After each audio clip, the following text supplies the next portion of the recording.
साक्षभूतं भावातीतं त्रिगुणरहितं सद्गुरुं तं नमामि।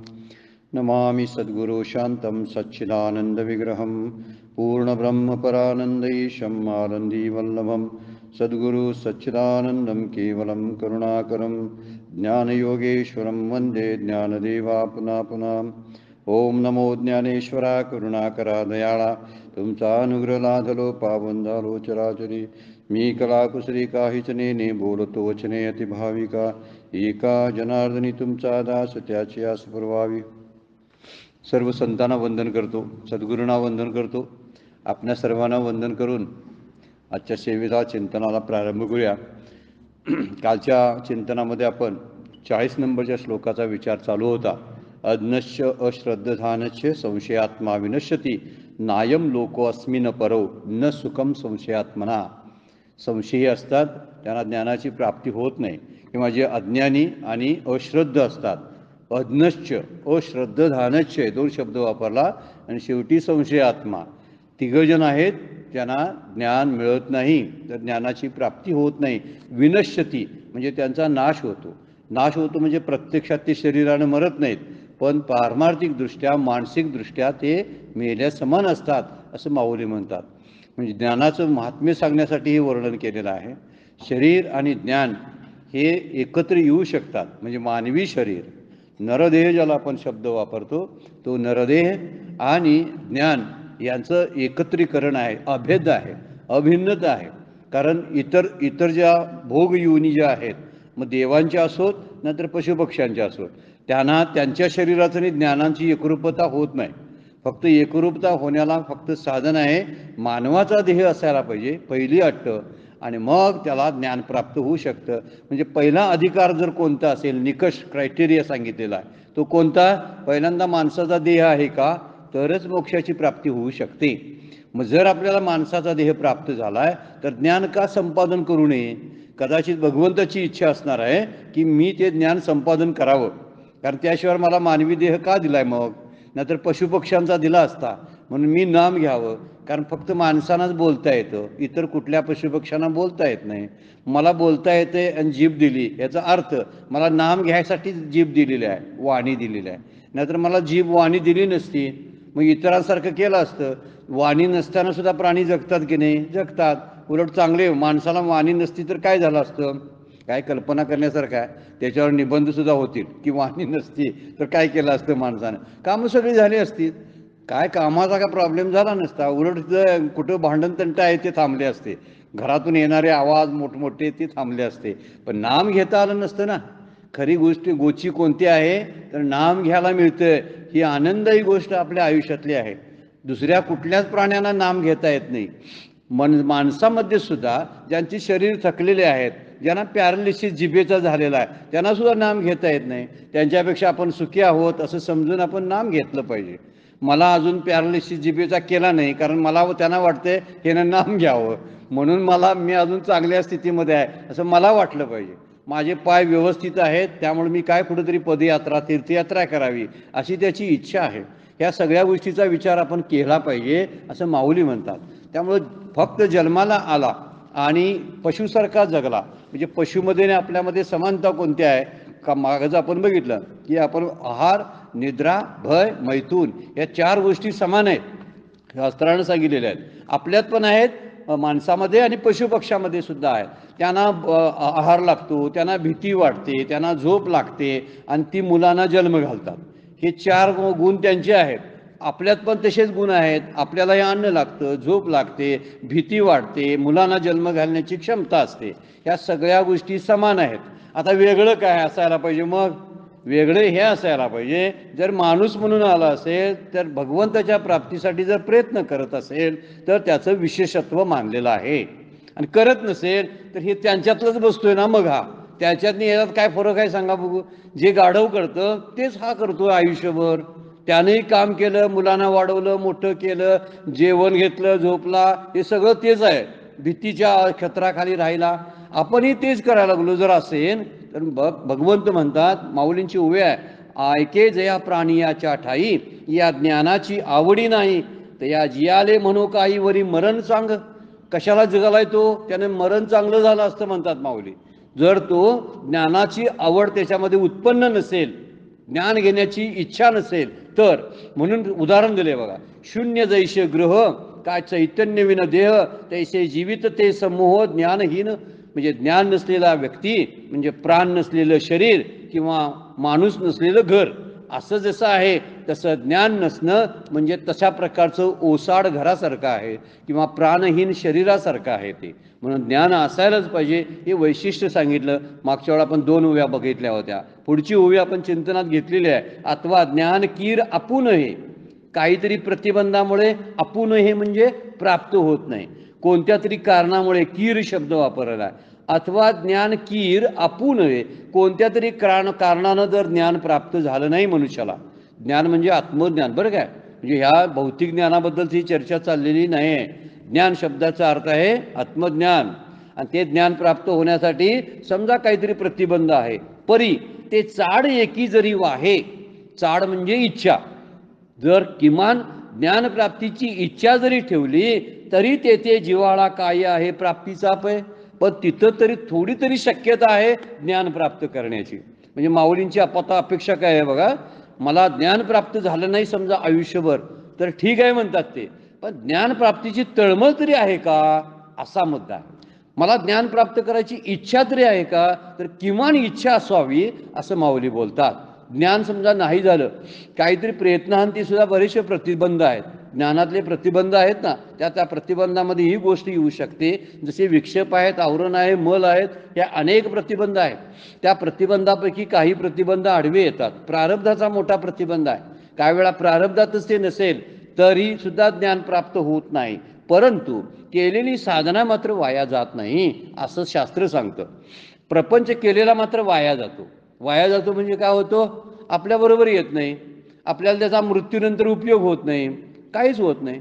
पाठीमागे मिळवलेलं ज्ञान उपयोगाला येत नाही.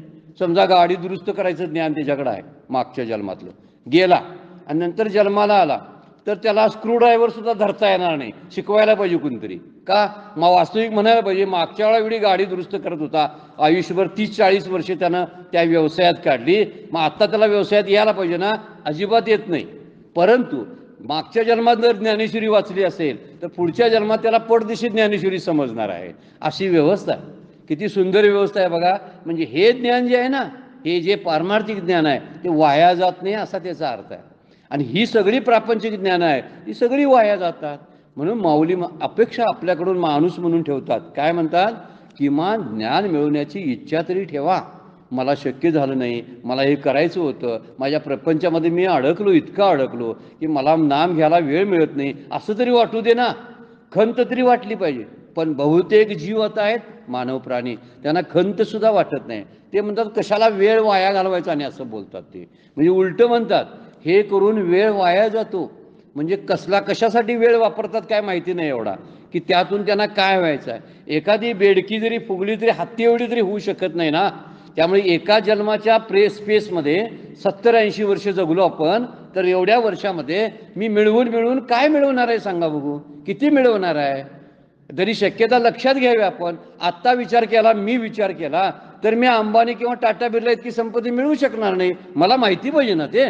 मग मी त्या नादाला का लागावं आता ती संपत्ती मिळवण्याच्या. मग मी काय करावं, जी संपत्ती प्राप्त आहे माझ्याकडे आत्ता आतच आहे त्या संपत्तीची ओळख करून मी घेतली पाहिजे. आणि ती आहे ज्ञानसंपत्ती. ती जात नाही कुठे.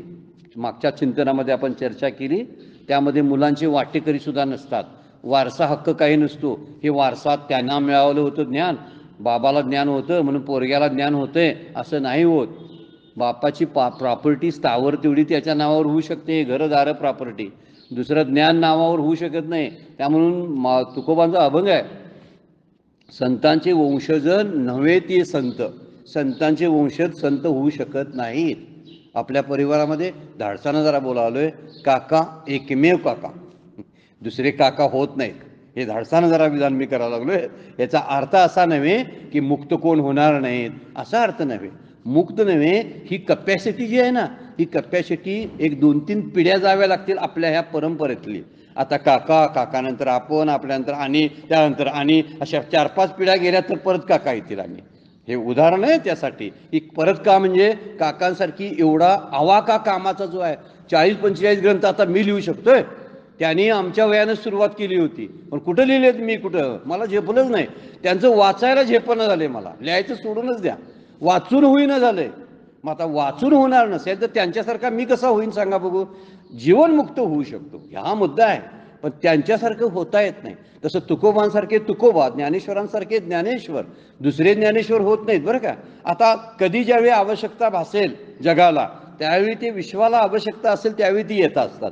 तर तसाच प्रकार इथं वर्णन केलेला आहे की जाताना आपण हे ज्ञान प्राप्त केलेलं ज्ञान आपल्या पुढच्या जन्मामध्ये जर आपल्याला मुक्ती मिळाली नाही तर आपल्याला जन्म घ्यावा लागणार.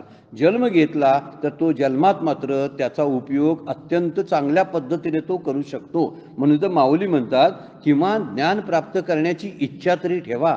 ज्ञान नाही प्राप्त झालं तर नाही होऊ दे, पण प्राप्त करण्याची तळमळ असली पाहिजे. मला हे जमना झालंय, मी करणारच आहे, बघू थोड्या दिवसांतरी मी करेन असं सारखं वाटलं पाहिजे, किंवा त्याच्याबद्दलचा पश्चाताप पाहिजे.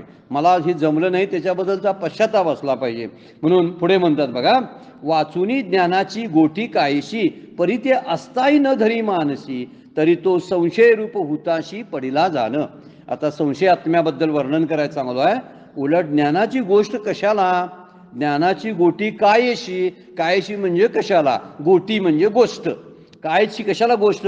पण जो मनुष्य ज्ञानप्राप्तीची इच्छाही मनात बाळगत जर नसेल तर तो संशयरूपी अग्नीत पडला असं समज तू. म्हणजे संशय बळावत जातात त्यामुळं, कारण ज्ञान नसेल ना तोपर्यंत संशय जात नाहीत.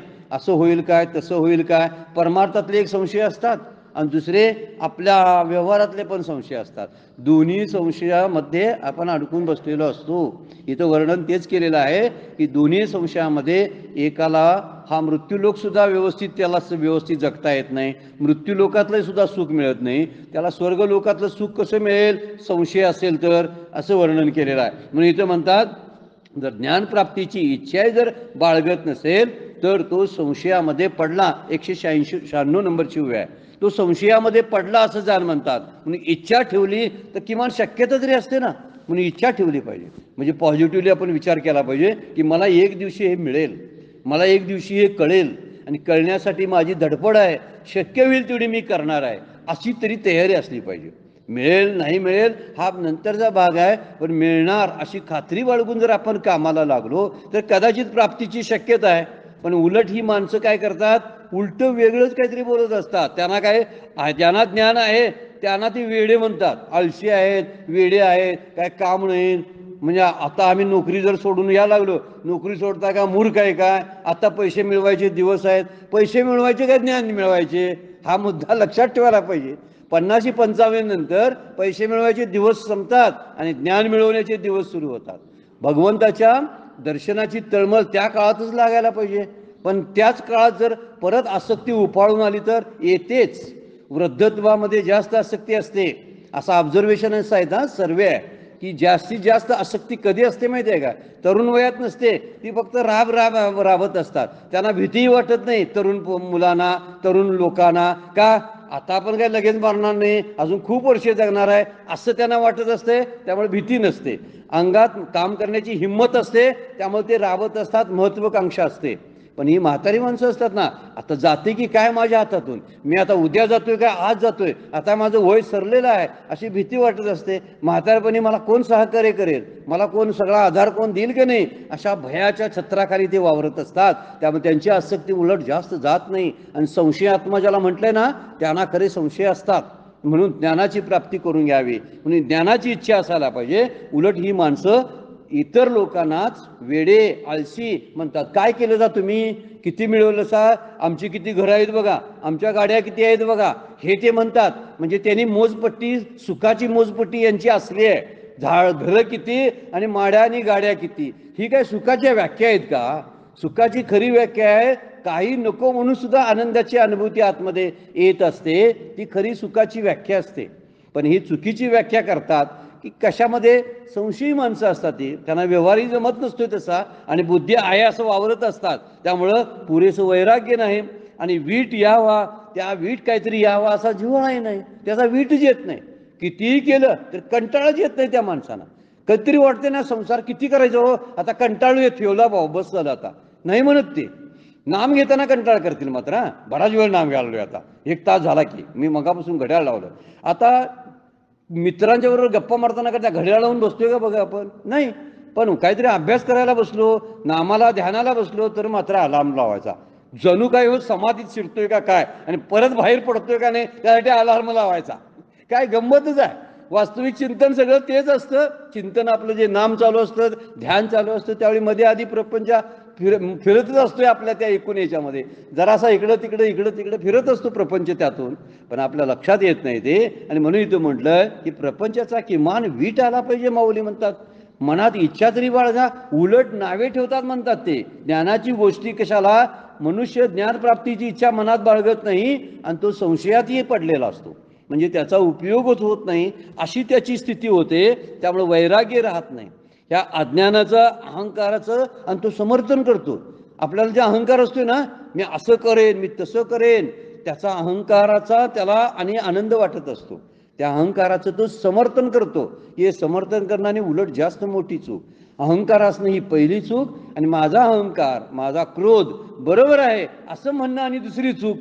बरीच माणसं म्हणतात की माझं बरोबर आहे, असंच वागायला पाहिजे होतं मी, जशाच तशी उत्तरं द्यायला पाहिजे होतं मी, असं म्हणतात आणि अभिमान बाळगतात. हे जे इथं म्हणलेलं आहे तो माणूस संशय अग्नीत पडला असं माऊली म्हणतात. ह्याला संशयानं ग्रासलेला आहे. आणि ह्या अग्नी जो आहे त्या अग्नीमध्ये हित काय, अहित काय, कल्याण कशात आहे याची जाणीव त्याला राहत नाही. आणि ही ज्ञान प्राप्त करण्यासाठी त्यांची तळमळ सुद्धा नसते, अशी गोष्ट त्यांच्या बाबत होते असं माऊली म्हणतात. किमान त्याच्याबद्दल तळमळ तरी असायला पाहिजे. त्याबद्दल आणि शंका घेतात. ते गुरु आहेत काहीतरी सांगतात, बरोबर असेल रे, असं काहीतरी आत्मा नावाची गोष्ट असेल, देव कुठं असेल असा, काय कुठं दिसला नाही, अजून कुणाला दिसला नाही, आमच्या आजोबा पंजोबांना पण दिसला नाही, पण हे गुरु काय सांगतात ते काय मला काय खरं वाटत नाही, असे संशय असतात त्यांचे. असं एखादा ग्रंथ वाचून समाधान प्राप्त होईल, किंवा एखादी तीर्थयात्रा केली म्हणजे काहीतरी समाधान मिळते काय, असं त्यांना शंका वाटत असतात सारख्या. आणि ह्या शंकेमुळे ते अज्ञ राहतात. म्हणून आत्मज्ञान प्राप्तीसाठी ते प्रयत्नही करत नाहीत. कारण त्यांना काय लक्षात येतं, जे मला दृष्टीला दिसतं तेवढंच खरं, दृष्टीला जे दिसत नाही ना ते नाहीच म्हणतात ते. हा त्याचा मुख्य गोष्ट आहे. खरं आहे ती गोष्ट आहे, दृष्टीला दिसतंय त्याच्या पलीकडेच ते आहे, हा मुद्दा मूळ आहे. पण तो आपल्याला लक्षात येत नाही. आणि त्यासाठी दृष्टीला दिसणारी साधनं वापरून ते प्राप्त होणार नाही.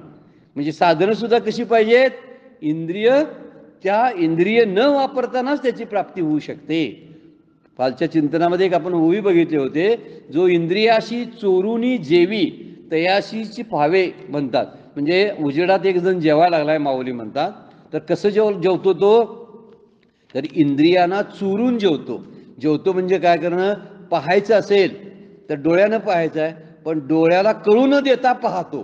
कशी गंमतशीर आहे बघ गोष्ट बघा. हे माऊलींचं सगळं तत्वज्ञान आहे. कानाला न कळता ऐकतो, त्याला कळू देत नाही मी ऐकायला लागलोय असं. किती हे एक विचित्र असा वर्णन केलेलं आहे की इंद्रियाशी चोरूनी जेवी तैशी आत्मप्रभा नित्य नवी तेची करुणी ठाण देवी. जो इंद्रियाशी चोरूनी जेवी तयाशीच फावे.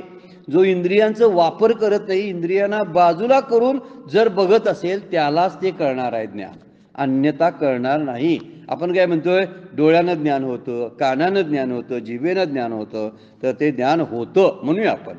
पण जे असतंय ज्ञान मूळचं त्याची मात्र प्राप्ती त्यामुळं होत नाही. ही सगळी वृत्ती ज्ञान आहेत. म्हणून खरी गोष्ट आहे, संशयांचा कसला आहे बघा, संशयात्मा विनश्यती म्हटलेला आहे.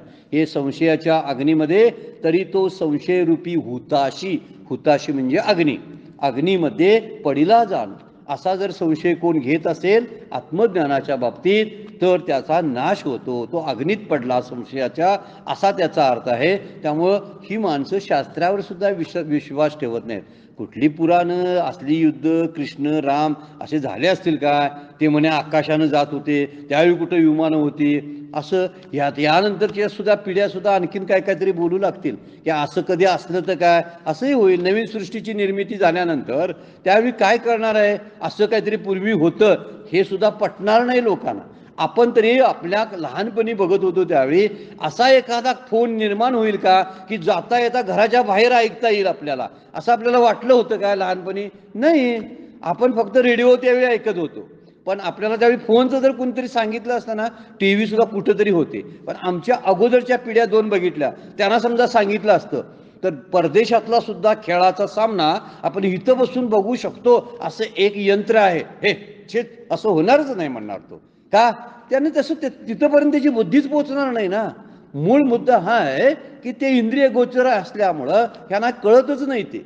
म्हणून ती शास्त्रावर सुद्धा अविश्वास दाखवतात. शास्त्रात आणि पुराणात जे घडलं ते असं कसं घडू शकतंय असं ते बोलतात. आणि त्यामुळे या संशयामुळं त्यांची प्रगती यातली होत नाही.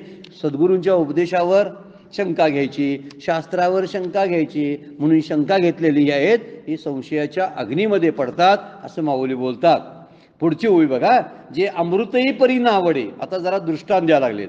हे सावियाची अरोचक जे घडे, स्वाभाविक, सावियाची शब्दाचा अर्थ आहे सहज किंवा स्वाभाविक. ऐसे सावियाची अरोचक शब्दाचा अर्थ आहे त्याची चव नसते.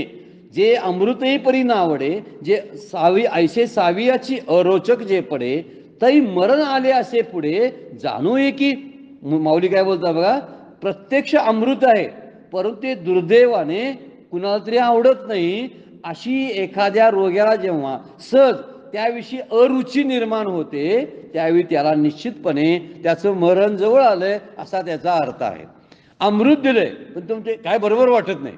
अरे अमृत आहे आणि बरोबर वाटत नाही याचा अर्थ त्याचं दुखणं इतकं बळावलंय की त्याला अमृत सुद्धा आता विषासारखं वाटायला लागलंय. म्हणजे आता काही क्षणात तो मरणार आहे. खून सांगितलेली आहे माऊलीने. जर ज्याला अमृतही आवडत नाही ना तर तो मरणार आहे आता, असा त्याचा अर्थ. आता अमृत हा शब्द जो वापरला आणि मरण हा शब्द जो वापरला 2 गोष्टीसाठी दृष्टांत आहे. अमृत म्हणजे ज्ञान. एवढं ज्ञान आहे ते सगळ्या सुखाचा आराम आहे, त्यामध्ये सर्व सुख प्राप्त होतं, आपण ज्ञानरूप होतो, आनंदरूप होतो. असं असताना सुद्धा तो म्हणतो हे करून काय होणार आहे. म्हणजे अमृत पिऊन जसं तो म्हणतो ह्यात कुठं चव आहे तसं म्हटल्यासारखा प्रकार आहे. ज्ञान घेऊन मी करू काय, त्याचा उपयोग काय. एक जण मला म्हटला मी ब्रह्म आहे असं म्हणत बसण्यात काय अर्थ आहे. त्यानं काय होणार आहे. आता त्यानं काय होणार आहे तर मी बाप आहे असं म्हणून तरी काय होणार आहे सांगा. मी दिवसभर बडबडत असतोय मी बाप आहे, मी आई आहे, मी आजोबा आहे, म्हणून काय उपयोग आहे सांगा बघू. त्यामुळं काय फरक पडतोय. एका जन्मापुरताच बाप, एका जन्मापुरता आजोबा किंवा मुला, दुसरी नसतात. दुसऱ्या जन्मात 3 आहेत. बदलतात माणसं सारखी. आपण बसमध्ये प्रवास करताना माणसं कशी सीटवरली बदलतात तसं बदलतात ते. सीटवरला एखाद्याचा स्टॉप आला की ते उतरते म्हणजे मरते. ते अगोदर मरलं गेलं की नंतर आपला स्टॉप येतोय, आपणही पुढच्या स्टॉपवर उतरणार असतो. आपल्याबरोबर कोण असतात ना ते जातात. बायको अगोदर जाईल किंवा नवरा अगोदर जाईल, कोणतरी जातच असते. ज्याचा त्याचा स्टॉप कुठं आहे ते अगोदर त्यांना ते असेल तिथं उतरतात आणि उतरतात म्हणजे जातात. परत ती भेटत नाहीत, त्यांच्या ओळख नाहीत, काय नाहीत. तसाच प्रकार आपल्या आयुष्यामधला आहे. आपल्या समोर जे माणसं असतात नातलग आहेत ही एका जन्मापुरती आहेत. हे जे शरीर आहे त्या शरीरामुळे त्यांचं नातं निर्माण झालेलं आहे. शरीर ज्यावेळी नसेल त्यावेळी ते नातं संपून जाईल, नात्याचा काही संबंध राहणार नाही. मग हे नातं खरं का मानायचं असं वर्णन आहे. त्यामुळे इथं म्हणतात अमृत दिलंय तरी सुद्धा म्हणते बेचव लागते. म्हणजे मला नको ते टाक म्हणतो. आता टाकून दे म्हणतो याचा अर्थ तो चांगलाच आजारी आहे, आता तो काही दिवसात मरणारा पेशंट आहे असं माऊली म्हणतात.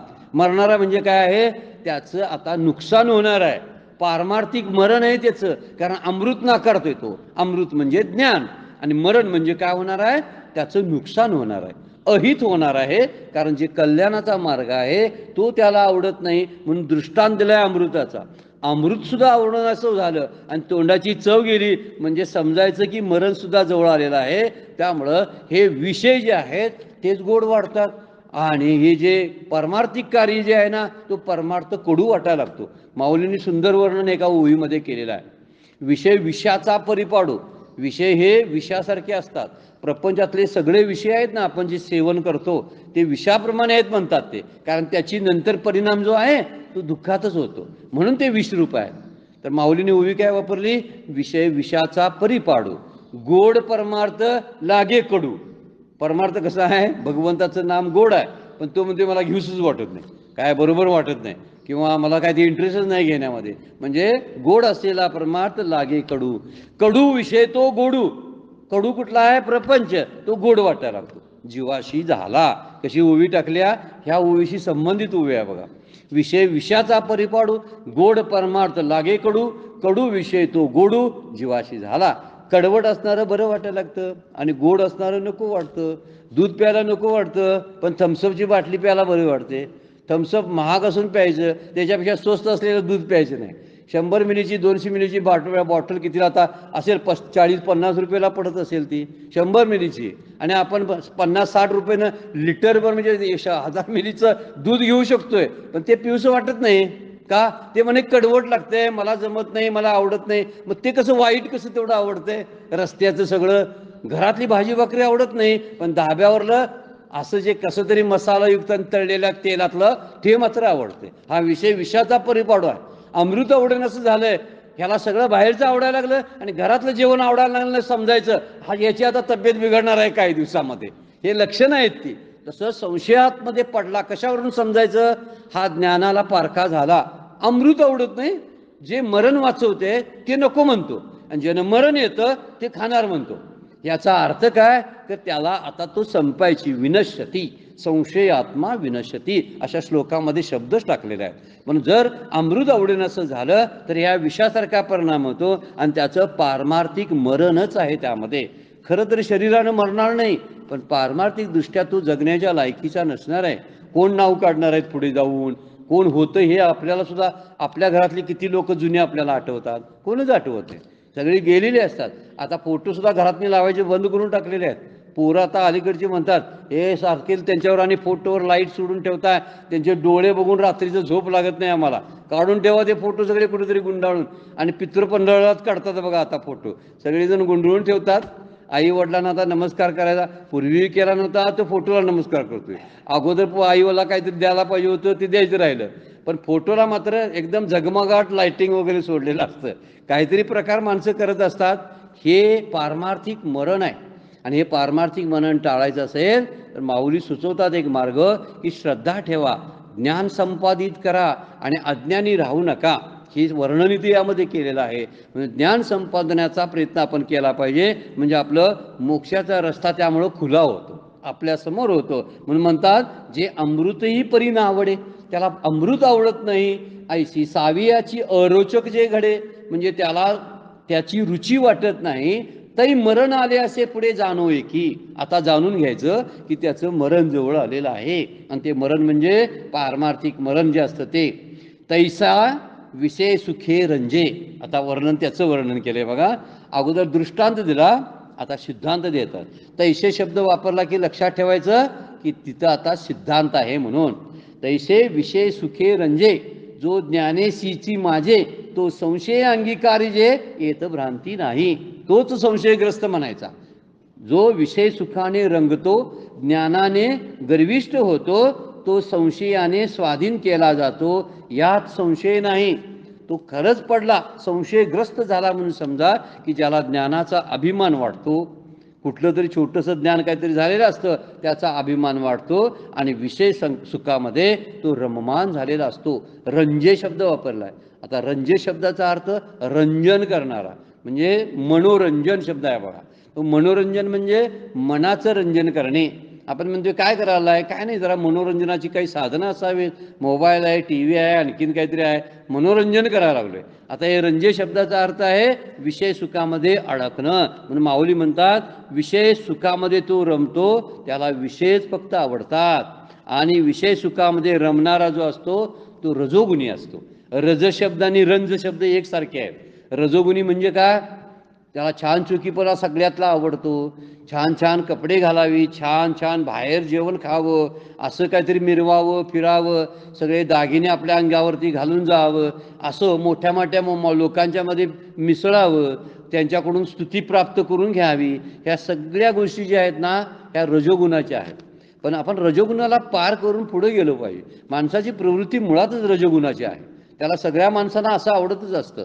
पण तमोगुणी नसावंच मुळात, आणि रजोगुण हळूहळू टाळता यावा आणि रजोगुण ओलांडून सत्वगुणामध्ये आपण गेलो पाहिजे. इथं वर्णन करतात बायका, मुलं, घरदार, पाहुणे, वाढदिवस ह्यामध्ये सगळी रम्मान झालेली असतात. ह्या पलीकडे काही सुचतच नाही त्यांना. मुलांचे वाढदिवस मोठ्या मोठ्याने साजरा करायचे. आता आजोबा आजीसुद्धा म्हणाल्यात माझ्या वाढदिवसाला कोणी फोन केला नाही.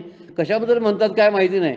माऊलींची उवे आहे 9व्या अध्यायामध्ये, जवळजवळ बाळ बळीया वाढे, बाळ हळूहळू वाढतं, बळीया वाढे तर भोजे नाचती कोडे, म्हणजे फार मोठा दंगा करतात वाढदिवसा दिवशी. जशी वाढदिवस असतो त्यावेळी जवळजवळ बाळ बळीया वाढे, भोजनाची ती कोडे, आयुष्य निमाले आतुलीकडे ते ग्लानीच नाही. काय माऊलींची उभी आहे बघा. अरे त्या मुलाचा ज्याचा वाढदिवस तुम्ही साजरा करताय त्याच्या आयुष्यातलं 1 वर्ष कमी झालं ह्याबद्दल वाईट वाटायला पाहिजे काय फटाकडे वाजवता, त्यासाठी फुगे फोडता, डॉल्बी लावून नाचता, म्हणजे बरं झालं माझ्या आयुष्यातलं कमी झालं, मृत्यूच्या जवळ मी गेलोय म्हणून. किती गंमतशीर गोष्ट आहे बघा. आणि आपल्या नातलगांनी सुद्धा जर विसरली तारीख ती तर आपण रुसतो का, तारीख माझी विसरली. ह्यांच्या तेवढ्या वाढदिवसाला मी सगळ्या विशेष द्यायच्या, बेस्ट विशेष, आणि ह्यांनी काहीच मला केलं नाही असं आणि म्हणत असतात. ह्याला वाढदिवस नव्हे, हा कमी दिवस म्हणायला पाहिजे आयुष्यातला. ह्याला वाढदिवस कसा म्हणायचा सांगा बघू. वाढदिवस झालेत काय आयुष्यातले. हा 50वा माझा 70वा वाढदिवस मी साजरा केला, तर याचा अर्थ माझ्या आयुष्यातले आता काहीच दिवस उरलेत, 1 वर्ष आणि कमी झालं आता जगण्यातलं. मग कमी झालं म्हणजे वाढ कुठं झाले, कमी झाले, मग कमी दिवस असा साजरा करायला पाहिजे. माऊलींची ओवी त्यासाठी आहे की, आणि आतुली निमी काय म्हणता, बाळ बळीया वाढे, भोजनाची ती कोडे, आयुष्य निमाले, म्हणजे आयुष्य संपलं हे ग्लानीच नाही. त्यांच्या विचारातच नसतंय आपलं आयुष्य संपायला लागले, ते विचारच करत नाही. वाढदिवस साजरे करायचे फंडा कुठला आलाय, परदेशातनं आलाय. इंग्रज जेव्हापासून आपल्याकडे आले ना तसा चहा आला, कॉफी आली, वाढदिवस आले, सेकंड आले, रामराम बंद झाला, नंतर हात जोडायची होते ना पद्धत ती बंद झाली आणि सेकंड आला. रामराम करणं आणि हात जोडणं हे लांबचं होतं, त्यामुळे संसर्ग होत नव्हते. आता हातात हात घातल्यामुळे संसर्ग व्हायला लागलेत.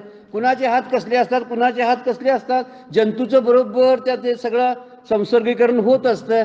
म्हणून पहिली पद्धत आपली कशी आहे बघा, लांबून, म्हणजे सुरक्षित अंतर ठेवा. एसटीचं वाक्य पाठीमागं असतंय बघा, तसं सुरक्षित अंतर ठेवून जगता आलं पाहिजे आपल्याला. पण जगत नाही आपण. अगदी जातो आणि लगटायला जातो, संसाराशी सुद्धा अशी एक गट्टी करायला जातो आणि त्याच्यातले सगळे विकार आपल्यामध्ये येत असतात. म्हणून इथं माऊली बोलतात विषय सुखामध्ये तो रंगून जातो, रंजे, आणि ज्ञानी अशी माझे, ज्ञानानं तो मस्त झालेला असतो. बायका, मुलं, घरदार, पाहुणे, वाढदिवस, बारशी, सगळं काय जावळ, या सगळ्या कार्यक्रमात यातनं मग रुसवे फुगवे, आहेर आला काय नाही आला काय, हे सगळं रजोगुणाचं आहे बघा हे बोलणं.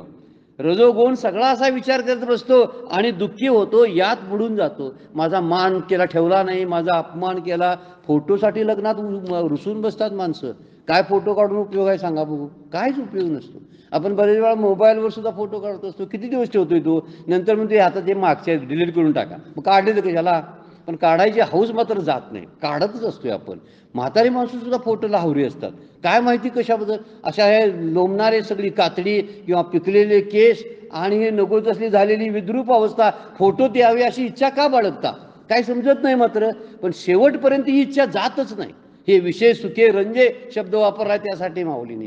किती रंजन करायचं त्यामध्ये, किती व्हायचं, कधी वैरागी याचं आणि ज्ञान कधी प्राप्त व्हायचं, जे माझ्याबरोबर येणार आहे त्यासाठी काय धडपड मी करायला लागलो, काहीच करत नाही.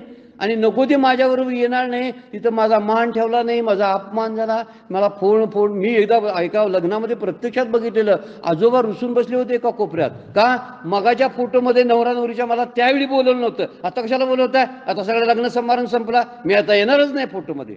काय याचा फोटो घेऊन आता करणार होता. हा विचार करण्यासारखी बाब आहे. हा मुद्दा लक्षात ठेवण्यासारखा आहे. याला मिरवणं म्हणतात. मी सगळ्या फोटोत असायला पाहिजे, कशाला असायला पाहिजे, मी असायला पाहिजे हे ठीक आहे, मी असावं म्हण, म्हणजे जगावं असं तरी म्हण, तेही चुकीचं आहे, पण तरी म्हण मी असावं.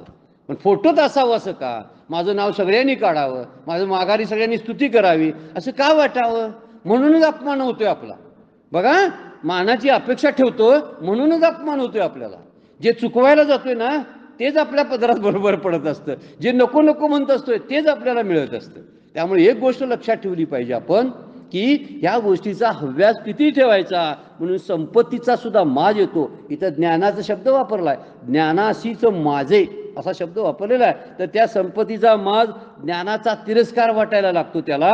आणि लौकिक ज्ञानाने कुठलं तरी लौकिक ज्ञान प्राप्त झालेलं असतं, त्यामुळं गर्विष्ठ बनतो, मला सगळं कळते म्हणतो. असं हे कळणं म्हणतो ना, हे लौकिकामधलं काय उपयोगाचं आहे? काय कळतं? उपनिषद जरी सांगतात, जे कळलं म्हणतो तो मूर्ख आहे, जो म्हणतो मला काही येत नाही तो शहाणा आहे म्हणतात. उपनिषदाचा संदेश आहे, जो म्हणतो मला काही कळलं नाही ना तो खरा शहाणा, आणि जो म्हणतोय मला सगळंच कळतंय तो मूर्खच असतोय. कारण सगळं कुणालाच कळत नाही, मग हा कसा बोलतो म्हणजे मूर्ख आहे म्हणून बोलतो. हा मुद्दा फार महत्वाचा आहे. म्हणून ज्ञानाशीच माझे म्हणजे हे ज्ञान मिळवण्याविषयी त्याच्यामध्ये गोडी नसते, तो तिरस्कार करत असतो, आणि त्यामुळं लौकिक ज्ञानानं त्याला मात चढत असतो. हे ज्ञान काय उपयोगाचे नाही. हे सुद्धा म्हणजे शास्त्राचं ज्ञान घेणं हे सुद्धा शेवटच्या टप्प्यामध्ये लौकिकच आहे. काय उपयोग आहे? बरेचसे ज्ञानी काहीतरी उपनिषदांचं ज्ञान केलं, पाठांतर केलं, पण ते कुठं आहे? काय उपयोगाचं आहे जर ज्ञान झालं नसेल आतमध्ये? तर ज्ञान व्हायला पाहिजे, हे मिरवायसाठीच आहे. कुठेतरी 4 प्रवचनं करायची, कीर्तनं करायची, कीर्ती मिळवायची, ह्या पलीकडे मग जर तेवढाच उद्देश असेल, शास्त्राचा एवढा उद्देश नाही.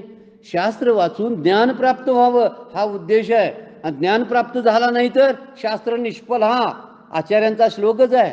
जर शास्त्र वाचून जर कळलं नाही तर ते निष्फळ आहे, आणि कळल्यानंतर शास्त्राचा उपयोग काय नाही. कसं 2 वेळा बोलतात बघा आचार्य. शास्त्र कळलं ना तर त्याचा काय उपयोग नाही, आणि शास्त्र वाचून कळलं नाही तरी शास्त्राचा काय उपयोग नाही. कळलं नाही तरी उपयोगच नाही ना. काय उपयोग आहे ग्रंथांचा सांगा जर कळतच नसेल? आणि दुसरा मुद्दा, समजा शास्त्र वाचून कळलं तर काय उपयोग आहे? शास्त्र टाकायचंच आहे, मग काय उपयोग आहे त्याचा? दोन्ही टप्प्यामध्ये ते उपयोगाचं येत नाही. तिथं सुद्धा ज्ञानाचा माजच असतो. काही ना कुठल्या तरी शास्त्राचं ज्ञान झालेलं असतं, कुठेतरी शाब्दिक बोलता येतं, आणि त्याला वाटतं आपल्यासारखं कोण नाही, ती बुडालेली आहेत संशयामध्ये, असं माऊली बोलतात. म्हणून विषय सुखे रंजे, आणि जो ज्ञानेशीच माझे तो संशय अंगीकारजे येत भ्रांती नाही. म्हणजे त्याला आत्मज्ञानामध्ये कुठल्याही प्रकारची ओढ नसते, फक्त विषय सुखाची ओढ असते. माऊलींची एक सुंदर उभी आहे 13व्या अध्यायामध्ये, उपनिषदाकडे न वचे, म्हणजे उपनिषदाकडे जातच नाही. योगशास्त्र न रुचे, योगशास्त्र आवडत नाही. अध्यात्मज्ञानी जयाचे मनच नाही. मूर्खाचं लक्षण तामसी गुण सांगताना ते सांगायला लागले की अज्ञानाचं लक्षण कसं आहे. उपनिषद म्हणजे काय? वेदांताचा अभ्यास करायला नको वाटतो, म्हणजे काहीतरी ग्रंथ वाचायचे आहेत नको म्हणतो. योगशास्त्राचा अभ्यास कर नकोच म्हणतो, त्याला ते आवडत नाही. अध्यात्मज्ञानामध्ये त्याची रुची नसते, तसा हा त्याला मन लागत नाही. हा मूर्ख, अज्ञानी, अश्रद्ध असा शब्द वापरलेला आहे माऊलीने. म्हणून प्रपंचापलीकडं त्याला काहीच दिसत नाही. मग त्याला परलोकाचं काय करणार आहे? या श्लोकांमध्येच आहे बघा. काय श्लोक काय म्हणतो बघा तो, अज्ञश्य अश्रद्धधानस्य संशयात्मा विनशती, वर्णन केलेलं आहे. अज्ञश्च अश्रद्धधानस्य संशयात्मा विनशती नायम लोको अस्ति न परो, म्हणजे हा लोक पण त्याला प्राप्त होत नाही, न परो परलोक सुद्धा प्राप्त होत नाही. समजा जो स्वर्गासाठी प्रयत्न करत असेल तर स्वर्गाची सुद्धा त्याला प्राप्ती होत नाही, स्वर्गच मिळणार नाही. मग परलोकात ह्या जो भूलोकामध्ये व्यवस्थित वागला नाही, आणि परलोकाची इच्छा करून काय उपयोग आहे? हिथं सुख त्याला काय मिळत नाही व्यवस्थित, आणि पुढे जाऊन स्वर्गाचं सुख त्याला कसं प्राप्त होईल असं वर्णन केलेलं आहे. कारण प्रपंचापलीकडे काही सुख नाहीच असं त्याचा ठाम निश्चय असतो. ही संशयी माणसं म्हणायची, त्याच्या पलीकडे काय नसणारच. ते कसं असेल असं जे म्हणतात ना, अनुभवच नाही ना त्यातला. प्रपंचाच्या पलीकडे प्रपंचाचा विचार सोडूनच खरं ज्ञान प्राप्त होतं, शांती प्राप्त होत असते. पण त्यांना त्यांचं काही घेणं देणंच नसतं, अशी त्यांची अवस्था होते. पुढे माऊली वर्णन करणार आहे की तो विषयामध्ये विषय सुखे रंजे, तो जो ज्ञानेशीच माझे तो संशय अंगीकारजे येत भ्रांती नाही. भ्रांती नाही म्हणजे शंकाच नाही. इतके संशयग्रस्त असतात. पुढं आणि संशयाचं वर्णन केलेलं आहे की संशयाचं मी संशयखोर आहे काय असा संशय सुद्धा त्यांना येत नाही. जरा गंमतशीर वाक्य आहे बघा, मी खरंच संशय आहे का असा संशय तरी कधी यायला पाहिजे.